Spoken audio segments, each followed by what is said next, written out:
Good evening. Welcome to the May 16th, 2022 meeting of the Coeur d'Alene Parks and Recreation Commission.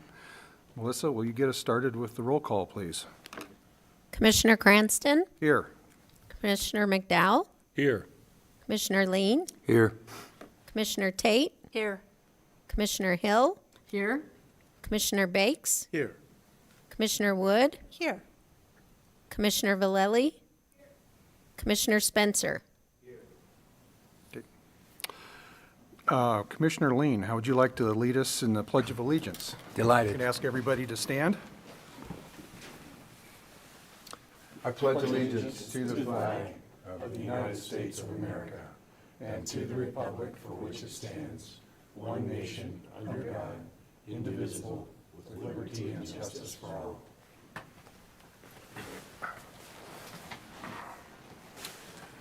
First off, I'd like to welcome our newest commission member, Warren Bakes. Welcome to the group. And thank you. Looking forward to it. Do any of the commission members tonight have a conflict of interest with any of the agenda items? No. There are none. Okay. Next is the approval of the March 14th, 2022 meeting minutes. Has everybody had an opportunity to look them over? I'll entertain a motion. I move to approve the minutes. Second. Okay. The motion's been made by Commissioner Tate and seconded by Commissioner Hill to approve the March 14th, 2022 meeting minutes. All in favor? Aye. Any opposed?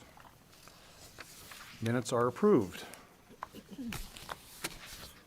Bill, staff report. Good evening, everybody. So on the recreation side of things, we're just wrapping up our spring soccer season. We saw about 800 participants.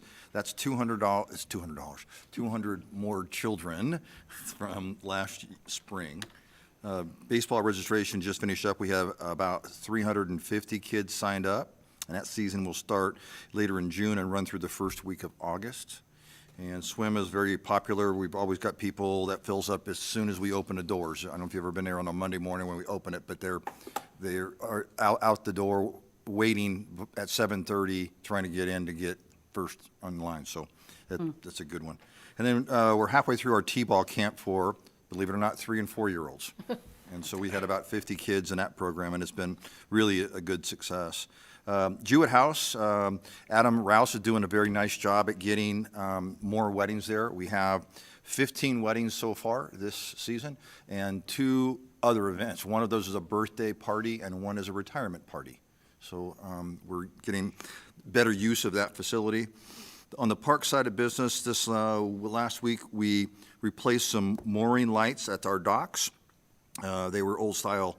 And we put in LEDs, and then this week we're planning about 4,000 annuals and perennials. You'll see all the beds are prepped for that, and so the staff will get that going this week if all goes according to plan. We're still having some difficulty with staff, but I think that's becoming old news for just about everybody. And our person's restroom replacement is going well. We've pulled in a new water line over the weekend to accommodate the new facility. And that unit is the CXT unit that's being built off-site. So it's those standalone poured-in-place, or the modular concrete that comes in like we did at City Park. Same type of unit, but smaller than that one. And so that'll be up and running here. Let's see, delivery date is the latter part of June. I wouldn't expect it really be probably going until the latter part of July, up and running. And Nick Goodwin, our urban forester, worked with the Tubbs Hill Foundation. They planted, after Arbor Day, we had some seedlings, and we planted about 100 larch and white pine. So those went up, and they put cages around them, and hopefully all this rain we had will get them a good start. Any questions for Bill? Thank you, Bill. Now is the time for commissioner comments or announcements. Anybody have any announcements? Okay. Then we're going to move on to public comment. Is there anybody in the audience that wish to make a public comment before the commission? Okay, none. That's going to bring us right to the Prairie Trail Extension Grant. Good evening. So we are applying for a Children Pedestrian Safety Program grant. And it's a no-match grant. It's $250,000. And it's to extend the Prairie Trail from Hutter to Meyer, out in the prairie there. And so, a little background, we built the trail in 2008. It was done with a lot of moving parts between the Croc Center and the city, and at the time was LCDC, now Ignite. The property was supposed to go to the Trail Foundation. It never ended up going to them because of the crash. It's a long story, but it ended up going to the city. And that property went all the way out to Meyer Road, which is not in the city of Coeur d'Alene. That's in Post Falls area of impact. But we own the property out to nearly to Meyer, about 360 feet short of Meyer. And so the plan is to extend the trail. And this grant focuses on getting children safely across streets to schools on trails or sidewalks that are adjacent to roads. And let me scroll this here. This right here just kind of shows you what part of town it's in.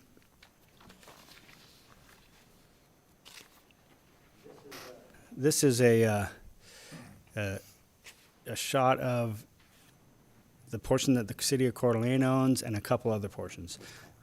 So purple or blue, looks kind of purple in this map, is the city of Coeur d'Alene's, and it goes from where the current trail ends at Hutter, and it goes northwest and ends at Meyer.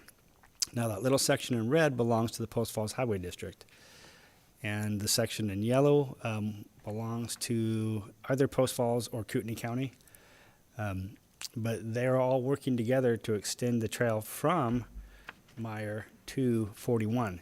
So this grant is just to get our portion done first, and then they'll be going after funding to get the portion done all the way to 41. And the solid yellow line is the trail that part of it's currently there and part of it's being built by ITD as they're fixing 41. And so the Centennial Trail Foundation had an anonymous donor that gave a large lump of money to go towards this particular project, $50,000.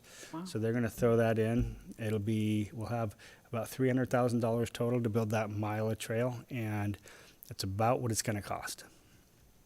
We're also going to put a rapid flashing beacon to cross Hutter, because once that is in place, you'll need some kind of safety for kids to get across. And, of course, a lot of it will change when the bypass goes through, but Post Falls Highway District is looking into doing a grade-separated crossing for when the trail crosses Prairie. So they didn't want to go up Meyer and do a light to cross Prairie. There's already a light there at Meyer. They thought it would be safer and better if they could build a grade-separated crossing, and we love that idea because that's the best way to get Changes that are occurring on 41 right now. Do you know where it will intersect with 41? Yes, it'll intersect north of Prairie, where the BNSF line used to connect to or go through 41, go across 41. So it's still going to follow that angle. We were hoping that we could get a grade separated crossing. Then we wanted to have the trail continue on all the way to 53. But I think a development has already been built over that, further closer to 53, blocking at least a through trail through that. I still think in the future there might be something that'll go there, at least part of a trail. Because right now you'll get up to 41 and you'll have to go down to Prairie at the light to cross. Okay, Yeah, or go north or south on 41. okay. Thank you. You're welcome. Anything else for Monty? Thank you, Monty. Thank you. Next on the agenda is an action item regarding the commercial dock at Harbor Center. I'll go ahead and read the staff report, Bill, and then anything you can add to it. The decision point tonight would be to approve the selection of vendors KJ Water Sports, and Hayden Paddleboard and Jet Ski from the RFP Selection Committee to build the docks and operate a water-based recreation facility for the public at the city-owned property along Spokane River near the Harbor Center. History. The 3rd Street Boat Launch is one of the busiest boat launches in Idaho. The launch is extremely crowded with members of the public and water sport rental companies. The Parks and Recreation Department has a plan to reduce overcrowding on the 3rd Street dock by entering into an agreement with commercial businesses to build a pair of commercial docks and operate 2 separate water-based recreation businesses on the Spokane River.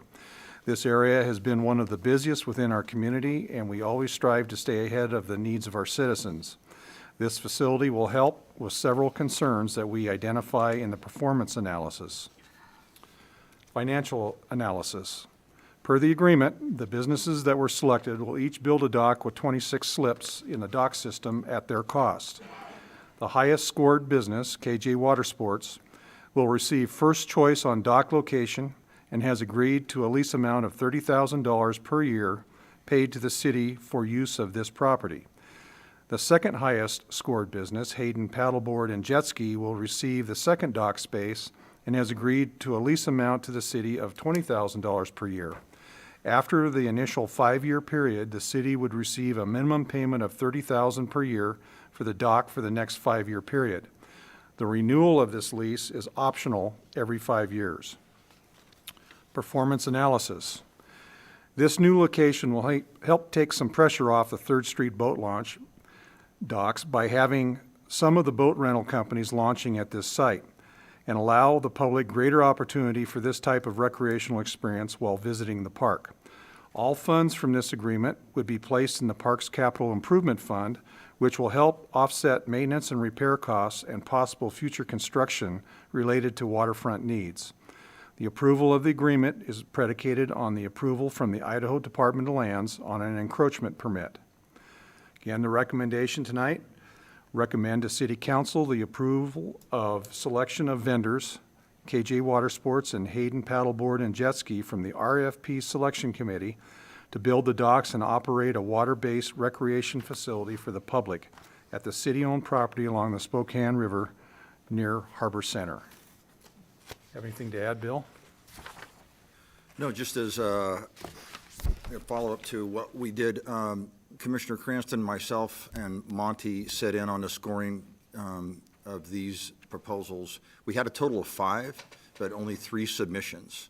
And like it said in here that KJ gets first choice. One of the proposals that King or Morton LLC asked specifically for B-Doc, but they weren't the highest scoring bidder or proposal, and so KJ gets the first choice, and the choice that they want is B-Doc. And so Morton LLC will take the one that's closer, it's downriver, it's closer to the bridge. And other than that, it was, I think that this is going to be a good project. As it stated in the staff report, it's going to help alleviate, both of these companies utilize our launch dock, so my hope was it would alleviate some of that congestion at the launch. It will also alleviate the congestion in the town. We talked a little about that before, because they will keep their vessels moored. They won't be going through town with trailers and running things back and forth. So it'll help a bunch in that respect. Mr. Chair? Christie? Thank you. Bill, you and I were part of a communication with one of our county commissioners, and maybe some of you were as well. The concern about whether this will impact the amount of traffic on the Spokane River. And you and I responded, I think, very similarly, that this is the mouth of the river where this project would go. I understood their concern for safety, and they didn't want more traffic on the river, but I would hope they would understand our concern for the safety right downtown. I think that conversation will come up to council. I think we should all be ready for that. But in that conversation, it was brought to my attention that maybe the sheriff's department is not enforcing some of the voter laws. And I don't know if you have time before we get to council with this, if this goes forward. If you could dig into that a little bit and maybe get a little background. Well, I don't know how I'm gonna dig on that one, but what I will tell you is I did reach out to the Sheriff's Department. Okay? And there was a comment by the commissioner about some accidents that were down further in the river. We've had accidents ourselves at our docks, and as I stated in my comment back to that commissioner was that, yeah, we're not gonna close the docks. I mean, there was a trip and fall occurrence, and the docks remain open. When I asked the sheriff about accidents in this area, specifically, it's 800 feet wide at the mouth. There have been no reported injuries or down vessels or whatever it might be that they had on their records. So, you know, what goes on between the sheriff and the commissioners about the enforcement isn't for us to get really to dive into that. That's a conversation that they have to have among themselves. I would agree with that. I do think it's an interesting conversation to have, though, with our fellow elected officials if it comes to council. Agreed. Because the concern from the Spokane River Association Right. is those laws are not being enforced. So I'd like to hear from the sheriff about why he's not. But anyway, Okay. not for tonight. Christie, just a couple of comments that kind of follows along your question there is, the docks, proposed docks are going to be located within the existing no-wake zone. Right. And second, one of the items that had been mentioned and presented in the proposals that was encouraging is that the management of the rental companies down there, the vendors, will be encouraging those boaters to head towards the lake versus heading downriver. So I think if there's some guidance there on the docks that can help that'll help alleviate that concern as well. Yeah, and I spoke to the other, the two vendors, and KJ is here tonight if you'd like to hear from them about what we've talked about, what you just stated, Chair, and that they're going to encourage people to go back into the lake. They've got GPS on their boats, and so they know where their boats are going. And even now, when they launch, they tell them to stay on the lake and not go down the river. You know, there's a launch down at Post Falls. I don't know where all of the boat traffic's being generated on the river, but my suspicion is it's probably more off of that launch than ours. So, and if Kevin would like to speak, he's welcome to come up and address any questions you might have of him. Ginny? I also spoke with the sheriff about this particular issue and the area in which there seems to be contact with law enforcement. And his comment to me was we had about 50% of the people complaining they were interfering with fun too much and 50% complaining they weren't interfering with fun enough. So that seems to be a fairly equal split depending on who you speak to. The other concern I have when I think about this particular item is, one, those docks existed back when I was a wee child and were used there. So I guess it is kind of nostalgic to see them come back. Another thing that I think of is the enormous amount of traffic that alleviates from downtown when we have people trying to cross in front of these boats. It does take some pressure off downtown. And of concern to me,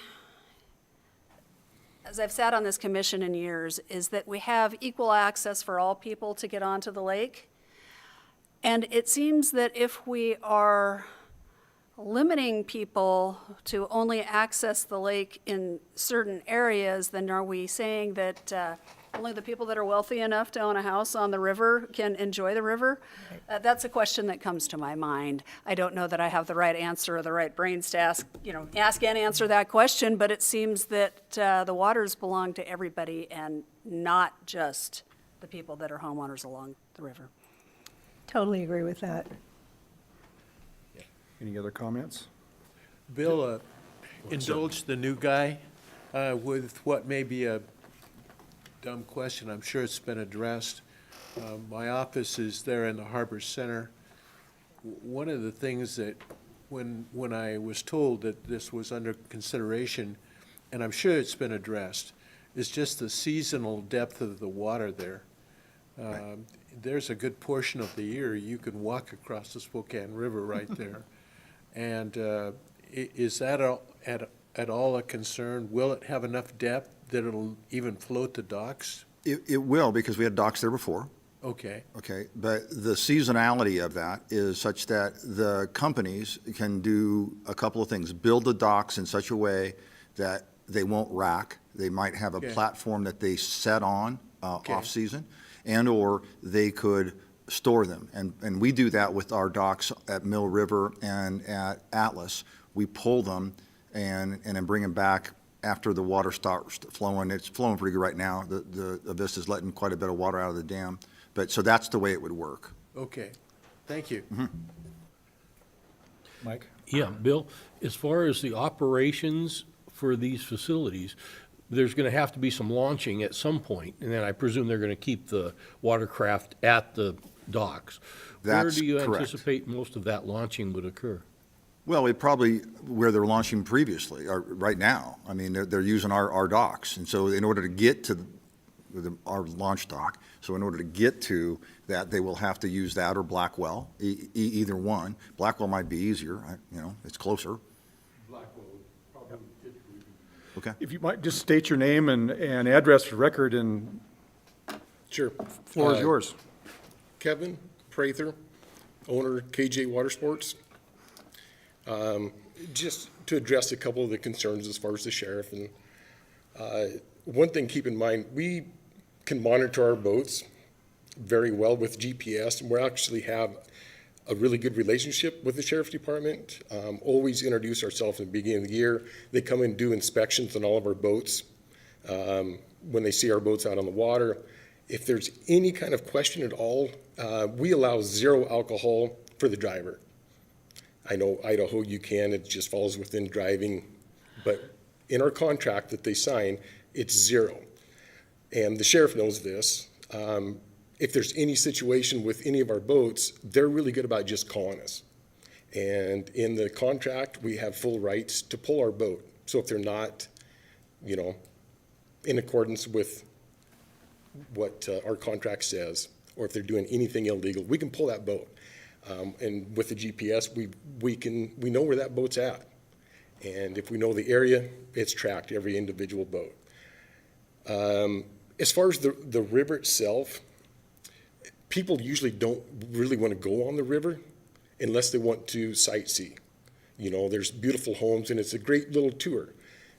Families just want to kick back and go up that. And most of our business is pontoon boats. They're not the ones creating the big wake and causing the problem. We do have 4 jet skis, and then we have a surf boat. If typically you just don't find the problem that maybe people think there are, those boats are going to be out on the water whether they're launched from 3rd Street or Blackwell. We use both launches right now. And they're going to go where they want to go. We have restricted the other rivers, the Coeur d'Alene River and St. Joe, and we have borders. We give them maps of areas to stay out of. And with our GPS system, if they cross those borders, it alarms us. And we immediately contact them. So there's a lot of control that we have over our boats. It's a service that seems to be getting stronger and stronger, especially with the locals. I don't know what the figure is, but I'm guessing probably 30% of our business. Not everybody wants to own their own boat or have the hassle with it. They like to walk down to the dock, jump on it, and they're gone. Come back, and they're done with it. So it is a growing business. I see it continually grow, and the concerns that seem to be really more relieving the 3rd Street boat launch, and this is obviously a good way to do it. Kevin, how long have you been in this business? 18 years, 19, I think 18 years. So, yeah, and we've operated the same type of system where we've got all of our boats on the docks in Washington for many years. It's a simple process, and everything's gated. We've got full control over if anybody's, enters the dock or tries to enter the dock, and so we know this system well. Kevin, I think you mentioned in your proposal or kind of your business plan for the wake boats or the surf boats, you provide the pilot for those, don't you? We do not have a captain. We do Okay. not provide that, no. All right. Commissioner, that was the other That was the vendor. other one? Yeah. Okay. The age requirement does go up to 25, and they have to have previous experience in order for us to ramp. Okay. Any questions for Kevin while he's here? Thank you, Kevin. Thank Yep, you. thank you. Well, that's all I've got to say about it. The other vendor was unable to attend this evening. It wasn't required. Like I said, this will go to General Services if you guys recommend to do so next Monday, and then on to council June 7th, I believe. The timeline on this bill, if council approves these leases, the hope is for the docks to be constructed and everything set up, ready for next season's boating season? Correct. We're getting a little late start to the season. There won't be any monies exchanging hands from the lease to us this year. We're not doing that, whether building and constructing. I spoke with, we have another vendor that we'll be talking about here in a moment. So we have three vendors I've spoken with about them getting prepared for their business and are running into supply problems. So we're going to give them till the first week in July for the food vendor. That's coming up, so I'm kind of jumping ahead of myself. But one of the things that I talked to both of the boat vendors about was that they're having a hard time finding the poly float tubes that go under the docks or those floats themselves. Mr. King I spoke with, he said he found a supplier in Tennessee of all places, but he doesn't know if he can get those or not. So what I said to them was that we have some deadline dates in this contract, some milestones. I'm not going to really hold them to it as long as we're communicating with me about what they're up against, and we get this thing operational for next season. That's what we're shooting for. Okay.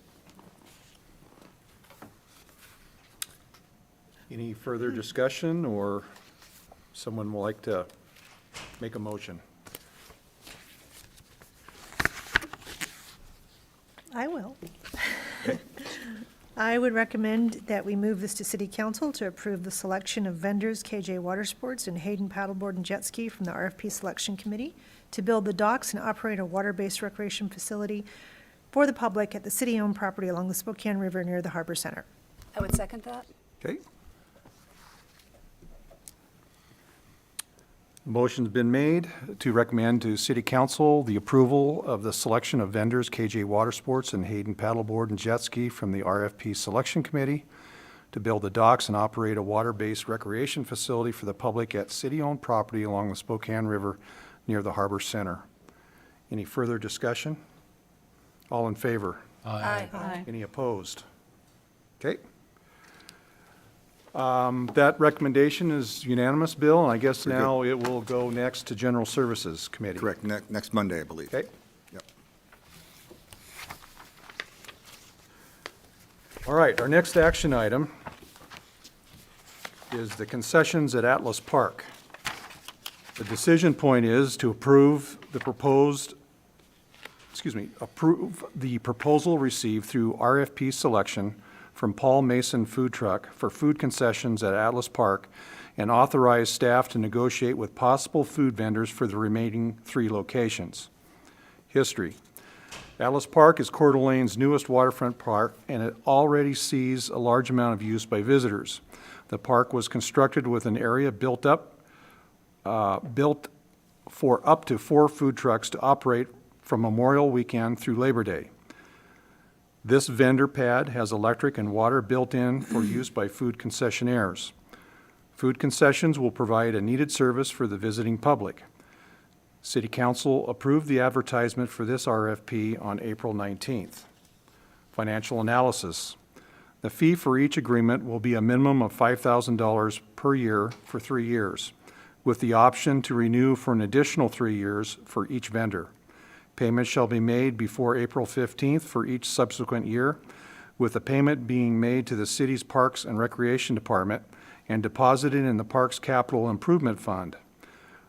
The one vendor proposal, Paul Mason, that we received on May 6th is for $6,000 per year. Performance analysis. Food vendors provide a service to the public that we do not provide. This is in a good location in a busy area and visible to daily park visitors and new visitors. The lease agreements will require the vendors to keep the area neat and clean and also impose additional requirements on the vendors consistent with other similar city contracts. Recommendation then tonight would be to approve the proposal received from Paul Mason Food Truck for concessions at Atlas Park and authorize staff to negotiate with possible food vendors for the remaining 3 locations. So we were a wee bit disappointed in the turnout for these, hence this option for me to negotiate proposals. We didn't do anything different with this advertisement as we did for Independence Point. We had 1 spot, we had 6 vendors. We have 4 spots, we got 1. And so, but what has happened is there's some chatter now in the community, and I'm getting phone calls. And so rather than going out for another RFP, we've done that, we've got it packaged. What I'm going to ask for you to approve and council to let me, as those phone calls come in, say, here's a packet, give me, fill it out, make a proposal. And once those start trickling in, I will bring them back to you and then on to council again for the ratification of that signature or that for that lease. Okay? His menu looks good. I'm a taco guy. He's talking about tacos, so I'll be there for lunch quite often, I think. Mike? Yes, Bill, as you're going and receiving these other calls, so to speak, are you going to try to get a variety of food products to be offered there then? The So we're last not gonna phone end call up I with 4 had, taco trucks? yeah, the last one I had was for a different product, and then the one before that was for coffee. And she got a little busy with her business and catering and some other things. They do a coffee vending thing as well. Because the hours stipulated in the RFP, she wanted to negotiate that. And I thought we'd worded it in a way that it could be talked to. I just gave a window of time, right? Obviously, a coffee place is going to want to be there early in the morning, and maybe, 2 o'clock, they might want to quit. Now, a food vendor might want to get there closer to lunch and stay through the dinner hour. I don't know. So those are all variables that I would negotiate with whoever they are to say, here's what you want to do. You're a snow cone person, right? Well, you're not going to be there at 6 in the morning. The coffee people will. They'll be there at noon. So whatever those hours might be, that we'll tailor it to those specific vendors, food vendors. Okay. Do Bridget? we know how long Paul Mason has been in business? Yeah, he's been a chef for about a dozen or more years. He's been doing catering, and he wanted to get into the food truck. So he's working on that right now, but he has an impressive resume about his years in food. So he looked like he really knows his chops. Did you get a sense that he actually owns a food truck yet? No, he does not. Ah, So he's had one online. He and I spoke last week, and he's looking at one that he's negotiating with that he has got to go get. I think it was in Colorado. not surprised. Anything else? What's the commission's pleasure? I would make a motion to approve the proposal received from Paul Mason Food Truck for food concessions at Atlas Park and authorize staff to negotiate with possible food vendors for the remaining 3 locations. I would second that motion. Okay. Motion to approve the proposal received from Paul Mason Food Truck for food concessions at Atlas Park and authorize staff to negotiate with possible food vendors for the remaining 3 locations been made by Commissioner Lean and seconded by Commissioner McDowell. Any further discussion? All in favor? Aye. Any opposed? Okay. That recommendation, again, is unanimous and also goes to General Services Monday. Okay. Well, that kind of brings us to the end of our agenda. Is there any other last-minute announcements or comments? Mike? I guess I would just like to make sure to remind everyone, tomorrow's Election Day, very important day around here. Make sure you get out and vote if you haven't done so already. Okay, I'll entertain a motion for adjournment. So moved. Okay, second? Is there a second? Second. Okay. Motion been made by Commissioner Hill and seconded by Commissioner Wood to adjourn. All in favor? Aye. We are adjourned. Thank you, everybody. Thank you.